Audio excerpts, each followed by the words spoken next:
What's up, gang? Okay, I am right now on my way to go pick up none other than the man himself, the man behind Ondo Coffee in LA, Bryan Che. I'm really excited because Bryan's one of those homies that I've just been friends with over Instagram really for quite some time now, and Bryan's been doing really cool things with Ondo via hospitality and also just embracing the home enthusiast culture of the Bay Area and really making those people feel at home when they walk into Ondo. And so, yeah, today's going to be a really fun and exciting day. I want to welcome Bryan to Korea after him not being in Korea for 27 years, if I recall correctly, which is crazy. And so I'm honored to get to spend some time with him and kick it at a few cafes. We have a few really cool lineups for today's list of cafes, and so tune in and let's get to it. Okay, so go on. So how did Ondo come about? Like, so you're talking about getting the decent at some point. Yeah, I had decent. I still had the EK43 from the shop. From the previous shop, that which closed. I'm pretty good at finding like used equipment and like flipping them. So I kept trying all the different grinders. Like I had all the Lagomes at one point, like Lagome P64. I still have the P100, which I use at the shop right now. You just bought the 01 too, I just right? bought the 01 too. I want to hear more about that. Yeah, I got like a EK43 for $600. What? I drove up to Sacramento, which is like about 8-hour car ride. Wait, 8 hours from LA, there and back. Well, no, just one way. So 16 hours. Yeah. So I had a Tesla Model 3, Model Y. So I left home at like 5. Oh, got there at like 1:30. Picked it up, yeah. had lunch, and came down same day. I got home at like 11. But yeah, I got it for like $600. Oh, that's crazy. I flipped it for like $1,400 to like a local roaster. You know, oh, like that's I had crazy. All the different, like I still have a Ditting 1203, which is like the 120 mil, the big one, yeah, the giant one. Yeah. I had the lap suite, which I use at the shop right now. So I went through a lot of grinders with the Distance Espresso machine. Like I had the DF64 and stuff like that too. Wow. Niche Zero, like all the entry level, like because I wanted to understand, because what I saw from working in the industry and also transitioning to home barista for a couple of years was that there's all these innovations happening in the home world with Decent, with everything, but there wasn't that much of innovation happening at the shop world. People are still doing 1836, 27 seconds. You're taught not to deviate from that. You're taught not to like waste coffee and do stupid things, right? So what I saw when I was working as a barista, as a shop owner, was there's this thing we set ourselves up to, all the standards, all the rules, all the regulations, and we were not allowing people to really deviate from that. But if you were looking at like home barista forums, people were like making their own WDT tools with paperclip, all the different things before we got all the nice tools that we have nowadays in the past 3-4 years. Exactly. It was a weird time where like I saw a lot of movement, a lot of traction happening in the home world, and there was nothing in the commercial world, right? And now we see with everything, like I think James Hoffman in his recent video talked about this, where like the tables have flipped, where it was like a nice show off for like a home person to have a commercial machine at their house. Like, I have a Mazzer grinder, I have a 2-group Lamazoco in my house. Now it's like a flex for the shop owner to be like, I have a Lagome 01, I have an Ozic grinder, I have a EG1. So I think it's really interesting, and one thing that I hated as a shop owner was how much waste there was if you had a traditional hopper style espresso grinder just dialing in. So if you had your like milk beverage like blend grinder, your single origin espresso and your decaf, you're probably wasting like 2 pounds of coffee combined just purging, dialing in, and just cleaning and doing all that. Exactly. But using a single dosing grinder allows you to minimize waste. So when I had this chance to open up Ondo last year, we're almost 1 year in. That's crazy. I was like, I could just simplify everything with just one single dose grinder, pre-dose everything, make sure they're all like rightfully degassed. Wait, so you don't have a shop grinder? Like, I do for all the milk beverage. Like, Oh. but everything else, because I offer like sometimes 5 different single origin espresso, decaf, crazy. half calf, and I have a single door freezer, under counter freezer, Yeah. where we pre-dose and put all the coffees in there. So once you dial in coffee that's well degassed and you freeze it and you pull a shot with it, if you have a good quality coffee, right? Yeah. Your shot times don't deviate as much. Yeah, true that. And we also do use Passato high flow baskets. When we pull like 7-bar turbo shots. So by doing that, if your dose and yield is in the ballpark, Yeah. the taste doesn't deviate that much. So shot time might change like 1 or 2 seconds, depending on the bean density and whatever's mixed in there. But yeah, the taste is pretty consistent. So I sought out to have consistent results with the help of all the home barista like tips and tricks. Oh, Right? that is epic. Yeah. So, and I saw no one doing that at shop level. I know there are people using like the EG1 grinder. I know people who are using all the home stuff Yeah. for the sake of the single dosing. But I'm like, but that's not how a home person might actually make coffee at home. True that. Right. But it's not just about equipment, but it's how you approach and how you build it into your bar flow. Right. Yeah, so we have an under-counter freezer with a bunch of the centrifuge tubes. We Oh, also wow. use that for pullovers as well. And pullovers, we use X Blooms for the shop. That's and we the way to will do it. soon be launching UFOs for all the premium, like premium coffees, because people do like Let's seeing go. you work, right? They want to kind of pay to make you like work for it. Even like in theory, you could really program X Bloom really in detail and get a really nice cup dude, of coffee. 100%. But people just don't see that. They're like, oh no, I paid $13 or $15 for a coffee, and you're just Yeah. throwing it into a machine and serving me this. I'm like, Yeah. yeah. So that's my approach. Kind of merging the home world versus the shop world. That's and, sick. And even like a lot of my customers who buy like bags of coffee from us, because we also ship like all over the States, and they're all like knee deep in that world, and like we're all talking the same Discord channels, like we're a community, and Yeah. they trust me with the roasters that I bring in, the Yeah. coffee program that I run, and I know what kind of equipment they have and what kind of coffee they brew, so it kind of works out. It's kind of marrying the gap between what's happening in the home world versus what happens in the shop. Yeah. Yeah. So how did you start Ondo? Like what was the thing that made you start Ondo from the last shop? So I had about 4-year gap between the time I closed my first shop and the time I opened Ondo. And after I closed my shop, I did some pop-ups here and there with the decent and everything. I love doing it, but it's just not sustainable, and it wasn't really, like you can't really pop up like 7 days a week. You only Yeah, true have that. a couple days a week at most, and you don't True. really have it every week. So all the time and effort you're putting into the pop-up, you're just, maybe I come out a couple $100 on top, but that was about it. It wasn't sustainable as a father, like I have a family. So I knew I had to get a job, and there was a local coffee company who, has a roastery. They had about 10 or 11 cafes. They were looking to hire a general manager for one of their locations. And I knew someone who was working in the company too. So I just applied there, got the job, and it's kind of interesting timing where everyone was kind of quitting, or the company was going through a lot of transition. So they ended up promoting me like 4 different times in like 7 months. So I ended up like kind of helping them run all their like retail locations in terms of like training and tech support and everything.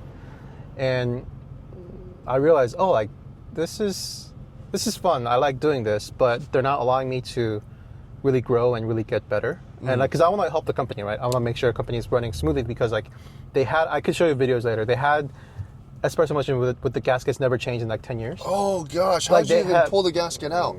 It's crusty, huh? Yeah, it's crusty. Like yeah. a rock. I'll show you a video. I keep it in my phone because like it's just a crazy thing. And they had That's like a magic crazy. grinder that the burr's never been changed for like 9 years. Wow. Someone wrote on the bottom of the burr like the date. And it was like 2013. Oh my gosh. So I'm like, oh. And they're always getting calls like, hey, this broke down, because there's no PMs, there's nothing. And I'm like, this is not a company that I want to work for. Yeah. I try to get different jobs in coffee industry. I almost got a job in counterculture, one of my favorite coffee companies. Yeah, I interviewed for the LA regional manager position. Didn't end up getting the job and went to someone else. Yeah. But they ended up offering me the same role for the Bay Area. But the pay was like in the poverty level for Bay Area because they're a company based in North Carolina. Yeah, they have certain ranges for true. the position, which is but just realistically. Wow, that's crazy. Yeah, so I'm like, I can't move across the state with a wife and a kid with that kind of pay. Yeah. It just realistically didn't work. And when was this? This was last year. This was like 2 years ago, like 2 summers ago. So this is like literally right before you started. Yeah. Ondo. So and Wow. after that fell through, I'm like, okay, I have to do things on my own. Yeah. There are no jobs out there waiting for me. Yeah. And I don't know if you know, coffee jobs in the United States, they don't pay that well. No, neither do coffee jobs in Korea. In Korea, yeah. It's a very low paying job. So, I mean, making money is not end all be all. I don't want to say I'm just doing it for money, but I also have things to take care of, bills to pay. And I just, regardless of money, regardless of how much I make, I just want to do something that's mine. Yeah. Because when I love something, I go all in. But if the company can't reciprocate like my effort, like if they can't really value for what I do, then I don't want to do it. So yeah, shall we continue after the? So that's how the general idea of Ondo came about. Yeah. Right. Okay. We're gonna get gas real quick, and then we're gonna go hit up a few spots, and so we'll be back. Never have I ever.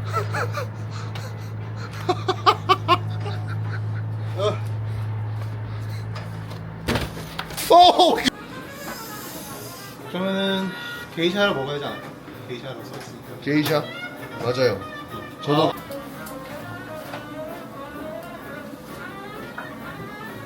없죠. 옛날에 있었는데.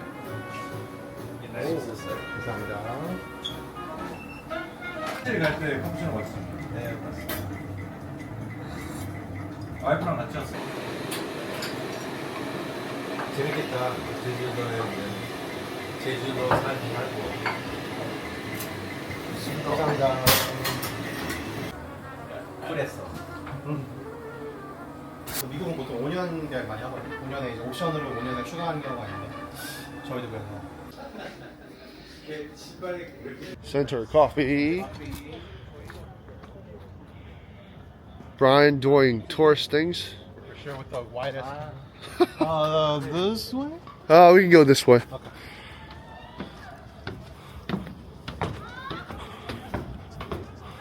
This is one of the landmarks, I guess, of Korean specialty coffee scene. Yeah. Much smaller than.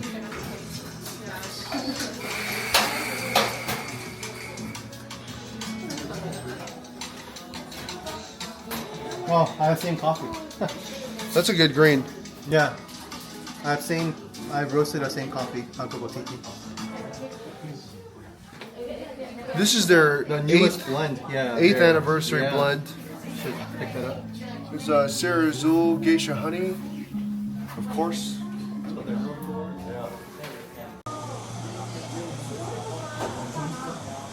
Okay, so beautiful plate really and serving.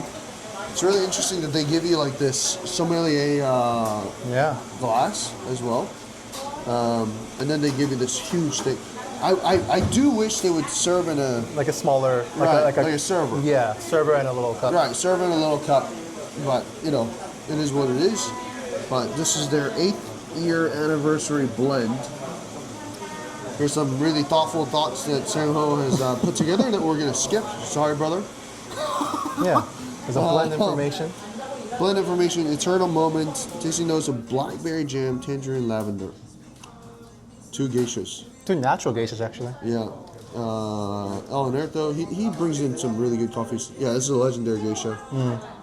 Natural process. Tanzanian geisha. So Both guats, which is also kind of unique. Yeah, I yeah. never saw like a blend of two Guatemala natural geishas. Right. Dude, look at this. That's intense. This is like $13 USD. Right. Wagyu. Sonta. We also got these. What are these called in English? Abalone. Abalone. Abalone. Butter grilled. Butter roasted yeah. abalone. All of this for like $38. Not even. $35. Yeah, 30. Yeah. Crazy.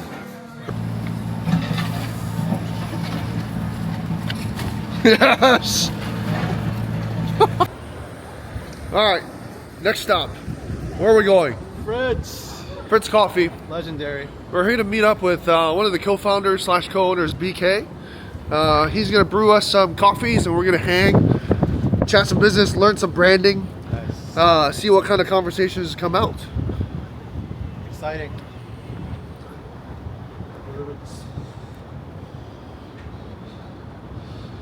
Tourist moment. Tourist moment. Just have to. 근데 원래 보통 이 시간에 매장에 계세요? 아 그래요? 관심 좀 가져줘요. 저 서울 가려고 그러네 이 양반? 한국의 친구가 요거에 게샤를 저는 봤거든요. 근데 그건 또 수박 뉘앙스가 전혀 없어요. 안녕하세요. 저도요? 저는 지금 되게 꿈 같아요. 여기 와보는 게 진짜 꿈이었거든요. 아니 근데 어떻게 들어오신 거야? 그냥 사고 진짜 하나만 내가 할 거야. 야, 질문을 하면서도 뭔가 잘못됐다고 말했어.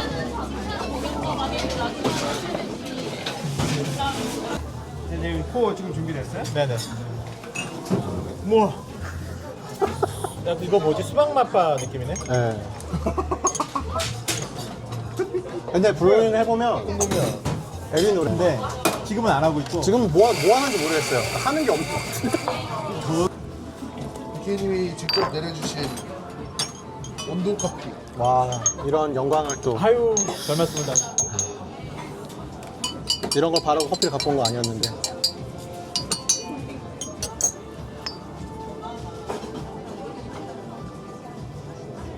뜨겁습니다. 향이. 스톰타운 시애틀도 이 친구가 아마 셋업할 때 가본 적 있는데 시애틀에. 지금 들어갈 수 있어요? 그 No. Wow, that's good, man. So when are you going back? going back on the 9th. 9? Yeah. Okay. What? Hey, what? Okay, we're down here at John Small. This is Moses, the Korean Moses. Welcome to John Small. This is our coffee menu. We've got coffees over here. Black, milk, sweet. Black's just the espresso Americano, long black. Milk, obviously milk coffees, lattes, flat whites, cappuccinos. The thing with flat whites here, we don't make it a bit stronger. Single shot, we just adjust the foam because caps a bit more foam, latte sort of mid-range, and then flat whites a bit more flat. Yeah. Sweet coffees, syrups, vanilla syrup, chocolate syrup for mochas. And we've got the pour-over coffee. You can choose those here. We do have a beautiful churroso here. It's being Old Faithful right now. And we've got the Kenya Key. A little on the fresher side, but it is fantastic, so we are serving it off the bat. And this is my tattoo. Cost me about $1,000 to get this. It's not for sale. Our blends over here. Basement, bit of the dark chocolate, classic sort of blend. We've got something a little more acidic, cherry, lemon candy, chocolate, espresso blend, and we've got a Guatemalan decaf, mountain water process. Yeah. Our signature beverage, signature menu, a tiramisu with pistachios on top. Yes. Listen, if you're at John Small, or if you ever come to John Small and you don't try their tiramisu, why did you even come to John Small?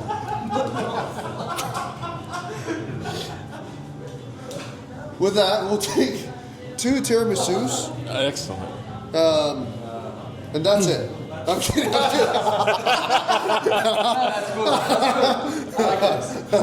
Easier for us. We'll take Like 2 and tiramisus. subscribe. We'll talk to you later. Goodbye. We'll take 2 tiramisus. Yes. What you feeling? You feeling pour overs If you want or? a net, we do have a heathy net. yes, It's going to be the- out next week. I think washed is good. Excellent. They're obviously both sound really good. I mean, what are you looking for? Like something just easy to drink? I mean, you know, since you're in Korea, go for the Kia, right? No. Go for churros. That's a key. Yeah. Kia. Gotta say it right. Kia. I'll Yeah. take a Kenya. I haven't had a Kenya in a while. Nice. Okay. Do you want that hot? Yes. Yes. And for you, sir. I'll do a.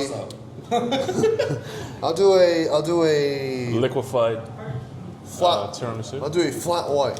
Flat white. Can I get a mozetta on that, please? Yes. I'll Yes, get a those, Mozetta. those cost a little extra. I'll get a mozetta. You gotta tip them at least $10. I'll get a mozetta on my flat white. Yeah. No worries, my friend.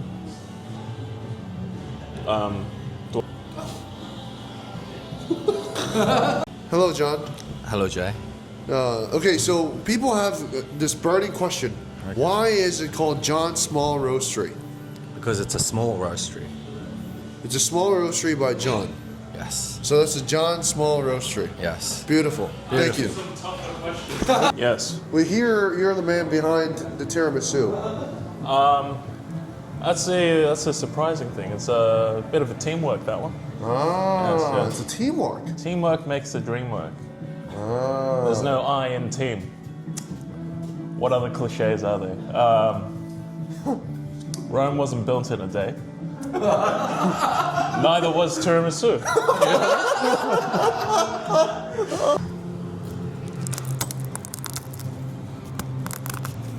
This is where all your tamping becomes worth it.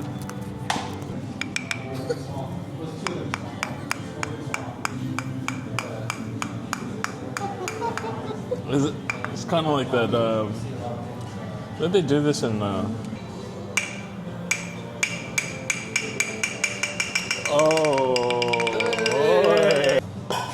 Man, this is the most beautiful and most perfect pistachio crushed pistachio tiramisu I've ever seen in my life. Only one in the. Well, this is Ki and this is Chi. Okay, Bryan. All right. So we're now here at John Small, one of my favorite spots in Korea.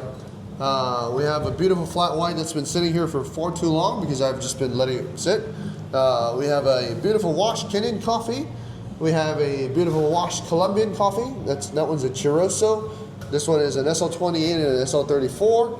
Last but absolutely not least, we have the world famous John Small tiramisus, which that lad over there has prepared for us. Wow.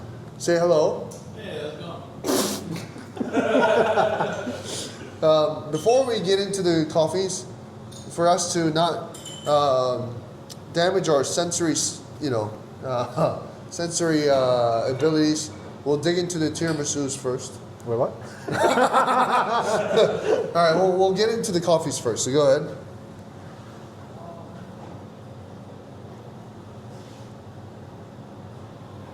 Still very hot. Yeah, very, very hot.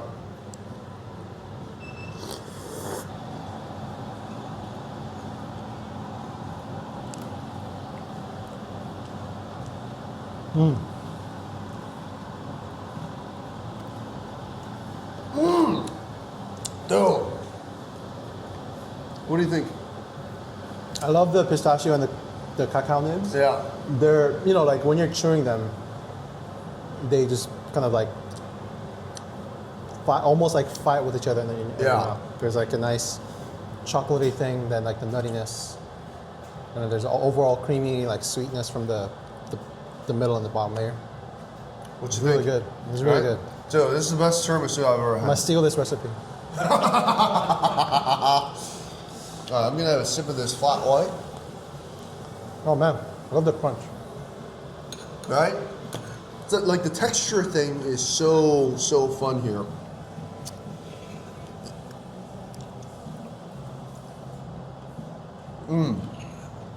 Made it this morning. Beautiful work. Thank you. Well done.